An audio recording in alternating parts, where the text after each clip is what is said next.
ধারণা হলো মনকে কোনো একটি বিন্দুতে কেন্দ্রীভূত করা।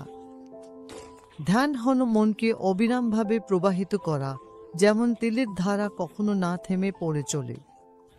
তুমি যদি জল ফেলো, সেটা ফোঁটা ফোঁটা করে পড়ে, কিন্তু যখন তুমি তেল ঢালো তখন সেটা একটানা ধারার মতো পড়ে যায়। সমাধি হলো যখন তুমি সচেতন এবং তুমি সেখানে আছো অথচ যেন নেই। এই তিনটি একসাথে মিললে সেটাই সংযম, ধারণা, ধ্যান এবং সমাধি। এই তিনটি বিষয় যেভাবেই হোক একসাথে আসে, এটাই সংযম নামে পরিচিত। সংযম কি নিয়ে আসে? সৌন্দর্য, পরিপূর্ণতা, শক্তি এবং যে কোনো আঘাত সহ্য করার ক্ষমতা। এই পৃথিবীতে তোমাকে আঘাত সহ্য করতেই হবে। প্রকৃতি তোমাকে আঘাত দেয়, লোকের হাতে মার খাও না। যদি তুমি সেটা থেকে পালাও তাহলে তুমি ভীতু।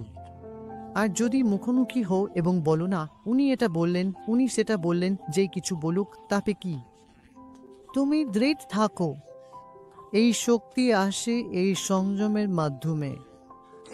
শুধু দুর্বলরাই রাগারাগি করে, শক্তিশালীরা নয়। তুমি কি রাগারাগি করো? তাহলে সংযম চর্চা করো। তুমি যদি হাসছো না আর বলছো তুমি সিদ্ধ, তুমি সাধনা করছো, তাহলে কোনো কাজের না, এটা মিথ্যে।